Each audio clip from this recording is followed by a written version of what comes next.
Hi everybody, I'm Brittany Lewis with Forbes Breaking News. Joining me now is SportsMoney Reporter Matt Craig. Matt, thanks for coming on. It's a pleasure to be with you, Brittany. Let's get straight to the point here. Forbes has just identified the fourth ever billionaire athlete. Who is it? It's Magic Johnson, Earvin Magic Johnson. In the business world, he goes by Earvin. But I think it's interesting, different from the others, who I'll just name. I think it's a fun trivia question to ask people, but the other three are Michael Jordan, Tiger Woods, and LeBron James. The interesting thing is all three of those, their wealth is anchored by massive earnings, either on the court with playing contracts and also endorsements. In the case of Tiger Woods, like hundreds of millions or $100 million a year in endorsements. Magic Johnson played in an era before big money in sports. He made about $40 million total playing basketball. He was making $2 to $4 million in endorsements a year. So he had a lot further to climb to become a billionaire, and now he's done it. Let's talk a bit about that journey, that climbing journey, because he has that staying power of the likes of Tiger Woods, LeBron James. How is he able to do that? Walk us through. I think the secret to Magic's, really his entire life, but especially his business career, is just that charisma. You know, he has the smile. He has an ability to make instant connections with people that are not just like feeling like they're friends, but lasting relationships over decades. And so he was able to build his wealth through joint venture partnerships and other arrangements where he could have a relationship with someone who was richer than him, who would agree to put forth money that he did not have. And then he over-delivered his element of that partnership. He was a great teammate and then was able to scale up those businesses, enter an industry, do extremely well, exit, make some money, get into a bigger business over and over again until eventually now he owns 60% of a life insurance company, which I think a lot of people wouldn't necessarily associate a former athlete with life insurance, but he owns a life insurance company that's worth well over $1 billion. So you're saying he has $1 billion smile. That's the secret to his success. Absolutely. But he was a point guard in the 80s and early 90s. And I want you to talk about how he decided, hey, I want to foray into the business world. What was his first venture? Yeah, so I think it's really interesting. Nowadays, athletes, they all want to do business. They all want to be entrepreneurs. But in the 80s, that was a very foreign concept. Other than athletes smiling in some commercials, athletes were not involved in business at all. Athletes, in fact, were known for blowing their money, spending all their money. Magic Johnson, coming up his entire life, he wanted to get involved in business. He wanted to be an entrepreneur. And so as the story goes, we think it's true, but who knows at this point, it's legend. During a game in the 80s at the Forum, this was back in, of course, the Showtime Laker era, so there were lots of important, powerful people that would come to the Forum to watch the Lakers play. Supposedly, like during an inbounds pass during a game, he turns to Joe Smith, who was a record executive, and says, "How do I get into business?" I think as he says it, he says, this may not be the best time, but how do I get into business? Eventually, he makes friends with him. He makes friends with another guy named Peter Guber, who's also, at the time, he was the chairman of Sony Pictures, so it was in the movie business. And those guys became mentors for him. They also introduced him to Michael Ovitz, who is probably the most powerful agent of all time. He co-founded CAA, and really the three of them became like a masterclass in business for him over the next several years. You've reported, and you said earlier in this conversation, that one of his reasons for success, both on the court and off the court, is that he's a really good teammate. Can you elaborate on that? Yeah, well, ultimately, business is about getting in a room and making deals. Mm-hmm. And over again, the people that I talked to would say that, you would get into a room with 10 people and Magic would come in and just flash that $1 billion smile that you're talking about. And it changed the dynamic from, hey, I don't know how we can get this deal to work, to I really want to find a way to make this deal work. And oftentimes that makes the biggest difference in a deal. Like, it can go either way. You can talk yourself into it or out of it. And when Magic Johnson was involved, time and time again, people found a way to talk themselves into a deal. And I think the best example of that is, and I love this story, Michael Ovitz says, hey, I don't want to take on represent athletes. Magic wins him over, and Michael Ovitz sets him up with Pepsi and Coke. At the time in 1990, rival of the century. Yeah, exactly. Pepsi and Coke, the rival of the century, much like the Lakers and the Celtics of the era. But they wanted an athlete or a minority investor in a Coke bottling plant and a Pepsi bottling plant. And he gets into a room in this swanky Manhattan club, and all of a sudden he's talked his way into a 33% stake worth $20 million that supposedly he spent less than half of that to get the stake, maybe as little as like 5 or 10 million, just because he's magic, and he was able to get that deal done. And again, time and time again, I mean, I can go through more examples if you want, but he kind of made these deals happen where there never were deals to be made before. I actually do want you to go through a few more examples. You're describing he has that magic touch from partnerships from movie theaters to Starbucks. Talk about those. I think, I think these are all amazing examples, and the way that they've scaled up kind of shows how he built his portfolio. So, for example, the movie theaters, Peter Guber, who I mentioned, he was the chairman of Sony Pictures, and he also ran a theater chain, Lowe's Theaters. And Magic Johnson goes to him and he says, what if I told you there was a place where, there was $1 billion in spending power and people love going to the movies, but they're not serviced? And Peter Guber's like, what country are you talking about? And he's like, 9 miles from here in South LA, the African-American community is not being serviced. And he talks Peter Guber into a 50-50 agreement to build a theater in Baldwin Hills to service the African-American community. And at the time, it was thought to be gang territory, the Bloods and the Crips. This was only a few years after the Watts riots, where South LA was kind of destroyed. And supposedly Magic Johnson then goes to the leaders of the gangs, the Bloods and the Crips, and says, hey, we can't have violence here. If there's even one incident of violence, they're going to shut this theater down. This is going to provide jobs for people in the community. This is going to be such a positive community force. And he gets both sides to agree to call the theater neutral ground. And within a year, that's one of the highest grossing movie theaters in the country. It's still, again, relatively small business. Like I think he did 6 million in sales, ticket sales. But what it allowed him to do was then he invites Howard Schultz, the CEO and founder of Starbucks, to come to his theater.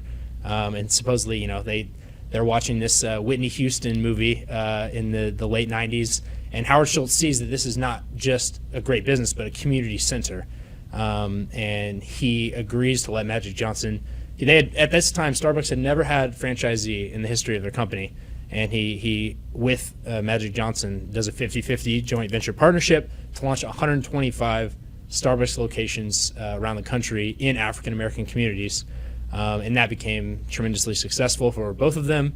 And eventually, Magic Johnson sold out of that 50-50 venture for $75 to $100 million. So that made him very rich, and he says and has said that is what legitimized him to other people in big business. Hey, he can do a deal with Starbucks.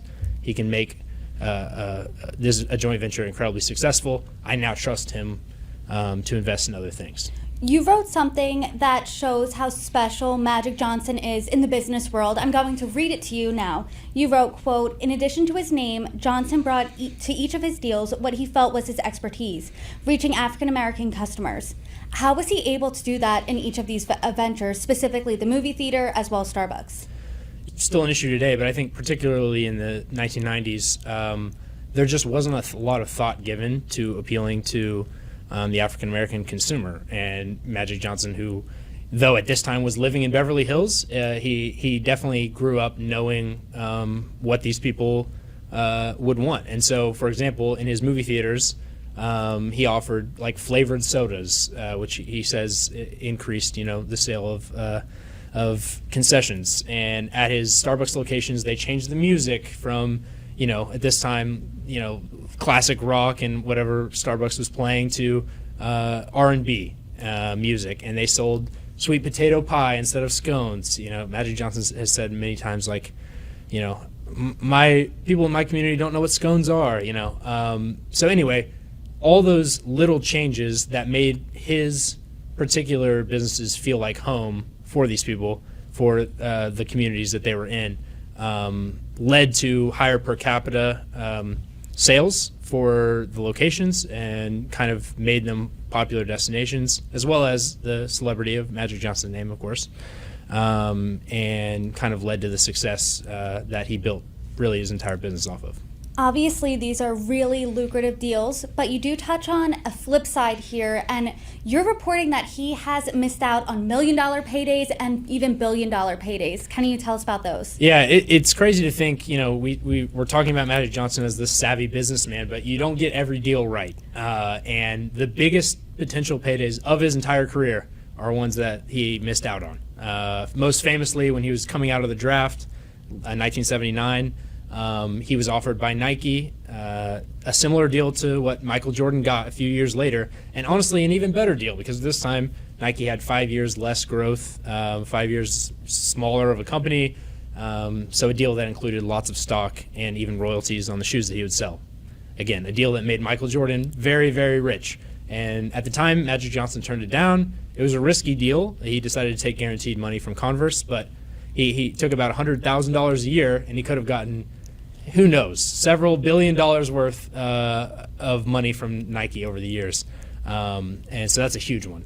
Also, he was kind of given a sweetheart deal to own a small piece of the Lakers because he was really good friends with Dr. Jerry Buss, who was the owner. So he bought a 4.5% stake for $10 million when he retired. And that stake today is worth $265 million.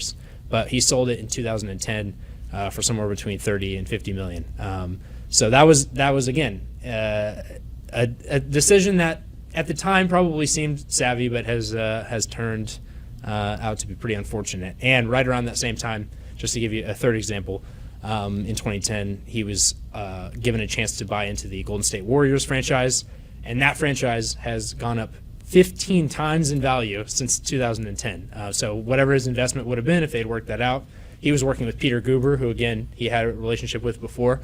Had he bought into the team then, his value would have gone up 15 times. So yeah, they're not all wins, but he's strung enough together to build a portfolio up to about $1.5 billion. Yeah, I just physically winced at some of those losses there, but I don't really feel too bad for Magic Johnson. Sure. He is a billionaire now. He's crossed that threshold. So what makes up his portfolio? Yeah, so the biggest piece of his portfolio is Equitrust, life insurance. I think that, you could try to paint a straight line picture between, in 1990 he comes out HIV positive, and a lot of people thought at the time it was a death sentence.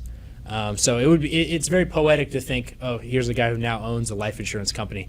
But the people I talked to said that this is a guy that will invest in any business that he thinks is going to make him money. And he's somewhat agnostic about it. So I don't know that it's necessarily as fundamental as that. But in 2015, he bought a 60% stake of a life insurance company that it makes up the majority of his portfolio. However, he does own pieces of lots of sports teams. This was his dream. Like when he started his career, he said, I want to own a sports team. He's not a majority owner, but he now owns pieces of the Los Angeles Dodgers, LAFC, MLS team, Los Angeles Sparks, a WNBA team, and most recently, the Washington Commanders. He owns a very small stake, 4%, but the way the NFL valuations have grown over recent years, that is still a considerable piece of his portfolio. It's good investment after good investment, minus those few hiccups early on. But when you're looking at Magic Johnson, athlete turned businessman, what stands out to you the most because you cover these people all the time, athlete turned entrepreneur? Yeah, I mean, I'm just impressed with the way that he grew his wealth, and he had to do it in the similar way that other businessmen would have to do it. Now, obviously, he had the advantage of being Magic Johnson, one of the most recognizable people in the world, very famous person, someone who everyone wants to be in a meeting with. However, he had to make several smart deals along the way, and he had to get his deals right several times. It's not just like he made one great investment. A lot of the billionaires on our Forbes list, they start a company, it was the right idea at the right time, the company takes off, and now they're a billionaire for writing that company. He's had to make several correct bets in order to grow his wealth periodically over time, and everyone tells me he's a serial entrepreneur. He's always looking for new deals and smart deals, and so I think I respect that. He's not someone that got $100 million paychecks the way a lot of athletes do today. Well, Matt, Craig, thank you so much for joining me. I appreciate the reporting. Thank you, Brittany.